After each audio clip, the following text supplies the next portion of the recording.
पैसे के साथ मत खेलो। गाइस, ये टॉपिक मैं आपके साथ क्यों डिस्कस कर रहा हूँ कि पैसों के साथ मत खेलो। ये एक बहुत ही सीरियस इशू है जो यंगस्टर्स में, खासकर उस कैटेगरी में जो लोग जॉब कर रहे हैं, जिन जो 4-5 साल 8 साल जिनकी जॉब हो गई है और फाइनेंशियल ट्रबल में है, उनके लिए ये वीडियो बहुत ज़रूरी है। और मैं अपने सारा एक्सपीरियंस और टिप्स इसमें यूज़ करूंगा जो मैंने अपनी लाइफ में देखा है, अपने रिलेटिव्स में, फ्रेंड्स में देखा है कि पैसे के नॉन मैनेजमेंट के कारण कैसे लोग बर्बाद हो रहे हैं, लोन लेके लोग कैसे बर्बाद हो रहे हैं, कर्जे से कैसे बर्बाद हो रहे हैं, कैसे वो ऐसी ऐसी चीज़ें खरीद रहे हैं जिसकी उनको कोई यूज़ नहीं है, और सिर्फ उन्हें खरीदने के चक्कर में अपना मनी का मैनेजमेंट बिगाड़ रहे हैं, और उसके चक्कर में उनकी फैमिली, उनके फ्रेंड्स, उनकी रेपुटेशन, उनकी इज्जत सब मिट्टी में मिल रही है। So I think this video will help all those who are suffering from this money issues. तो इसलिए मैं आपके साथ वो एक्सपीरियंस शेयर करता हूँ। तो पैसे के साथ नहीं खेलने का मतलब क्या है? अगर आप लोन लेते हो, पर्सनल लोन लेते हो, या किसी भी अपने ऑब्जेक्टिव को पूरा करने के लिए, कार लेने के लिए, घर लेने के लिए लोन लेते हो, तो आपको ये बात ध्यान रखनी होगी ज़रूरी कि अगर आपने घर के लिए, कार के लिए या पर्सनल किसी काम के लिए लोन लिया, तो जब आपने लोन लिया तो उसको आपको रिटर्न बैक भी करना है। ठीक है?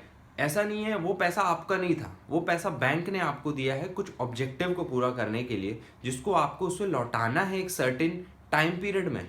तो जब आपने वो पैसा लिया, और चूंकि आपका कुछ अमाउंट अब इजी मंथली इंस्टॉलमेंट जाने लगा उस बैंक को, तो आपको अपने जो मंथली इंस्टॉलमेंट काटने के बाद जो सैलरी बची है, अब आपको उसमें अपनी डेली नीड्स की बजटिंग करनी होगी, क्योंकि आपने कार लेने के लिए पैसा लिया था, आपने कार खरीद ली। अब उस कार से रिलेटेड एक पेट्रोल भरवाना, उसका मेंटेनेंस करना, वो एक खर्चा जुड़ गया, और आपका जो एक बजट था 30,000 या 50,000 का, अब वो ईएमआई कटने के बाद जो बचा उसमें आपको मेंटेन करना है अपना पैसा।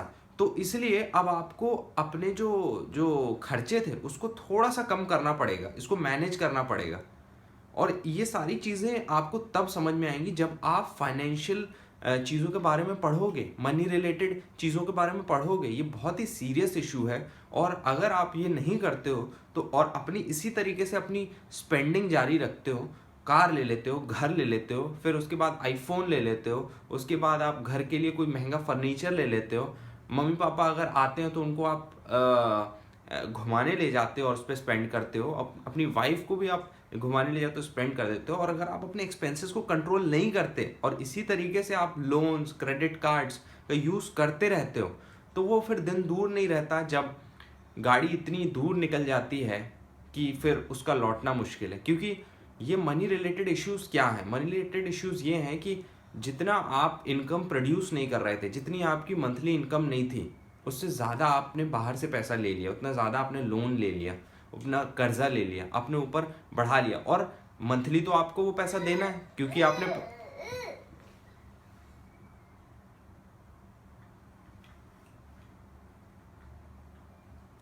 मंथली तो आपको पैसा वापस करना है।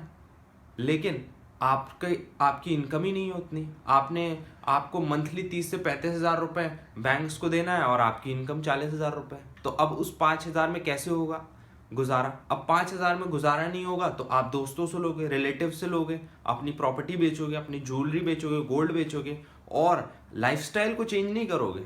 लाइफस्टाइल को तो आप वैसे ही रखोगे। तो जब तक आप मनी रिलेटेड, फाइनेंस रिलेटेड चीज़ों के बारे में नॉलेज नहीं लोगे, ये मनी आपको खा जाएगा, आपकी लाइफ को बर्बाद कर देगा।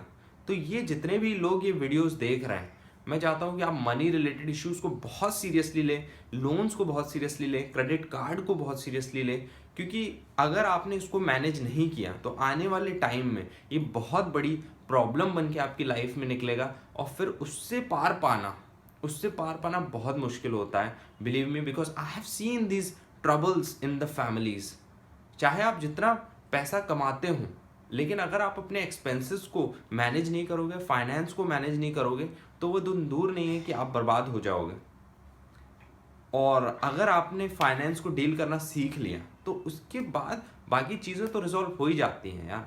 फाइनेंस से हर चीज़ चल रही है, फाइनेंस से घर चल रहा है, फाइनेंस से कुछ भी हो रहा है, घर में खाना आ रहा है, everything is related to finance, related to money. So management of money is one of the top skills that you should gain in your life.